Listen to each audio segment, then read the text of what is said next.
Los huracanes, uno de los fenómenos meteorológicos más peligrosos que hay en todo el mundo. ¿Cuáles son sus implicaciones para la aviación? ¿Cuáles son sus características? ¿Por qué inician? ¿Cómo inician? ¿Cómo es su desarrollo y en dónde terminan? ¿Es posible volar cerca de ellos o incluso dentro de ellos? Tienen velocidades, tienen nombres, tienen categorías. Todos los detalles en este video en nuestro canal de aviación My2Plane. Bienvenidos. Mi nombre es Mauricio Salcedo, controlador de tránsito aéreo e instructor aeronáutico. El término correcto en meteorología es ciclón tropical.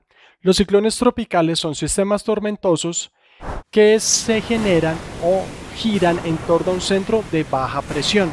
Se caracterizan por tener lluvias bastante abundantes y vientos bastante fuertes. Se alimentan de la condensación del aire cálido donde se encuentran, en los océanos donde se crean. La temperatura del agua debe estar por encima de los 26,5 grados centígrados. Se conocen como fenómenos de núcleo cálido. Se conocen como ciclones tropicales porque se crean precisamente en la zona intertropical del mundo, es decir, al norte y al sur del Ecuador. No se crean en las latitudes medias o en los polos. Dependiendo su fuerza, se pueden conocer como depresiones tropicales, tormentas tropicales o huracanes. Sin embargo, hay que aclarar que huracanes se conocen en el Atlántico Norte y en el Mar Caribe. Sin embargo, en el Pacífico, donde está Taiwán, Filipinas, China, Japón, se conocen como tifones, y en el Océano Índico se conoce como ciclones. Sin embargo, es el mismo fenómeno meteorológico. Una característica importante: si está al norte del Ecuador, va a girar en contra de las manecillas del reloj, y si está al sur del Ecuador, va a girar con respecto o en el mismo sentido de las manecillas del reloj. Para efectos de nuestro video, porque estamos en el Mar Caribe, en el Océano Atlántico, nos vamos a referir a los ciclones tropicales como huracanes. La estructura del huracán tiene determinadas partes. Está el ojo del huracán, que es el que más escuchamos, el que más vemos, pero está la pared del ojo del huracán, que es donde usualmente se presentan las tormentas más fuertes que están dentro de este sistema. Y también están las bandas de lluvia que, conforme se alejan del ojo del huracán, van disminuyendo su intensidad. Asimismo, en la parte superior están los flujos de salida, y estos se hacen visibles con nubes tipo cirrus. El movimiento principal de los huracanes es espiral. Hay una corriente de aire que asciende y, una vez llega a determinada altura, se hace más pesado y nuevamente desciende. Esto se da porque hay corrientes verticales dentro de todo el sistema del huracán, que se conocen como cizalladuras verticales. El desplazamiento del huracán sobre el océano se da básicamente por dos variables: una, la intensidad y la dirección del viento, y dos, por sistemas de alta presión. Algo curioso de los huracanes es que son nombrados. Cada uno de ellos tiene un nombre, y son nombres dados por centros de advertencia alrededor del mundo, 11 particularmente. ¿Por qué se les pone nombres a los huracanes? Para que la comunidad de pronosticadores hablen del mismo fenómeno, y para que la comunidad en general, el público en general, hable también del mismo fenómeno meteorológico, del mismo huracán. Esto con el fin de anticiparse de las noticias, de los pronósticos, para que la gente se resguarde cuando los fenómenos van a llegar a las zonas pobladas en las costas. Pero algo interesante de esta historia de los nombres de los huracanes, tifones o ciclones. En 1941, un escritor llamó a su obra Tormenta. Desde ese entonces y hasta 1979, todos los huracanes que hubo en el mundo fueron llamados con nombres de mujer. Sin embargo, en 1979 hubo algunas manifestaciones, y el Servicio Nacional de Meteorología de los Estados Unidos decidió alternar los nombres entre hombres y mujeres. Hoy en día, la Organización Mundial de Meteorología, la OMM, tiene unas listas que usa cada 6 años. Hay algunas letras del alfabeto que no se usan porque no tienen suficientes nombres. Hay 21 letras que sí.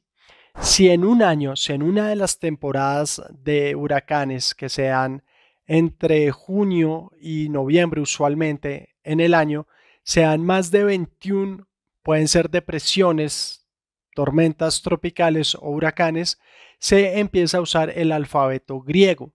Es por eso que en el año 2020 el huracán Iota golpeó las islas de San Andrés y Providencia aquí en Colombia. Iota es la letra I en el alfabeto griego. En el año 2020 en particular hubo muchísimos de estos fenómenos meteorológicos alrededor de todo el mundo. Pasaron de los 21 nombres disponibles, empezaron a usar el alfabeto griego como backup y llegaron hasta Iota, hasta la I. Y este fue el huracán categoría 4 que pasó por el Mar Caribe, que tuvo o hizo bastantes estragos. Hablando de los daños de los huracanes, si en estos 6 años que los nombres están disponibles, si no ha habido mayor daño, se pueden reutilizar. Sin embargo, si los daños que generó el huracán son bastante significativos, estos nombres son eliminados de estas listas.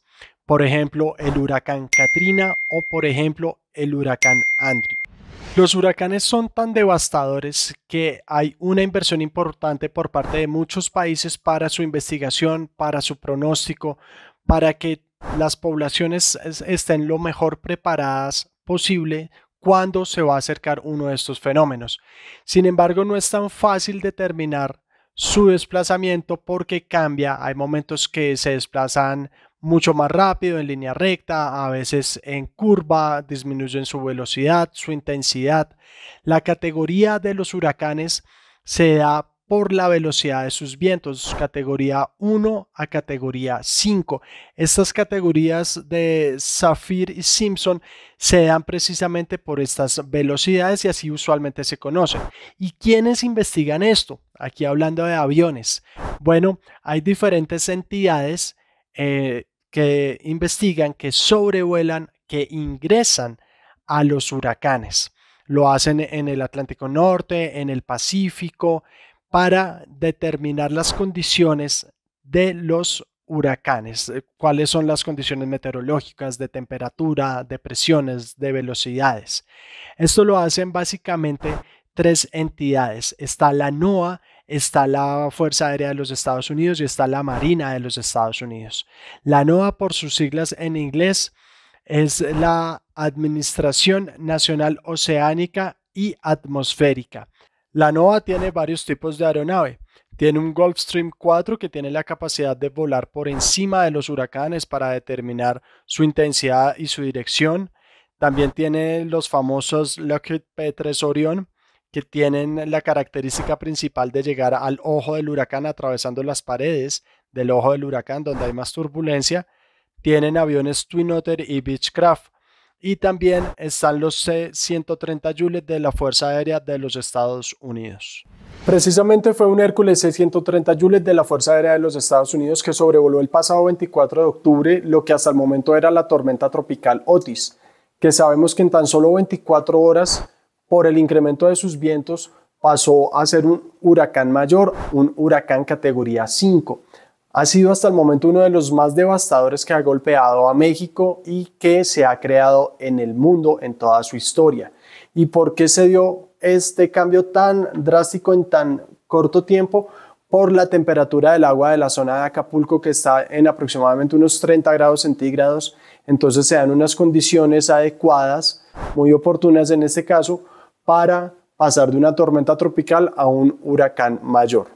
Devastador, muy triste lo que pasó recientemente en Acapulco. Nuestra solidaridad con todo su pueblo, el pueblo mexicano.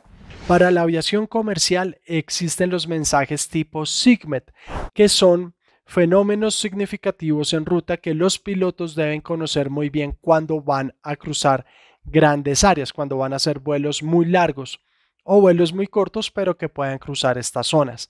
Estos SIGMET tienen vigencia de 4 horas, pero cuando se habla de huracanes tienen vigencia de 6 horas. ¿Recuerdan el video de los espacios aéreos que hicimos en cuanto a las FIRES, las grandes regiones de información y control de vuelo que hay en el mundo? Bueno, estos SIGMET son generados por cada una de las FIR donde se encuentra el fenómeno meteorológico, pero son observadas, son monitoreadas por estos centros de advertencia que hemos estado hablando.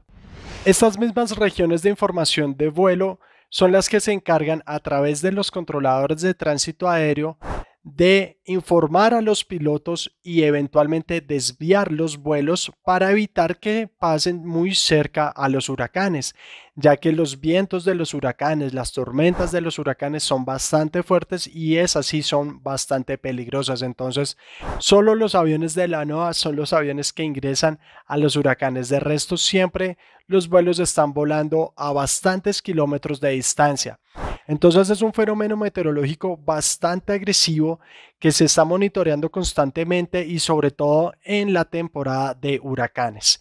Coméntenme qué opinan de estos aviones que ingresan a estos fenómenos. ¿Les gustaría? ¿Serían capaces? Porque tengo entendido que uno puede estar en una lista de espera que puede llegar a tomar hasta 2 años, pero puede llegar a volar dentro de uno de los huracanes. Yo en lo particular creo que no sería capaz.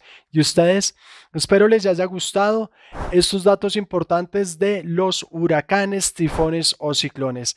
No olviden darle like, suscribirse, compartir el canal, activen las notificaciones para que YouTube les avise cuando nosotros subimos un video. Un clic al corazoncito que dice gracias. Y en verdad muchas gracias porque están acá. Cuídense mucho, risas, pasión y aviación. Los saluda Maito Plane.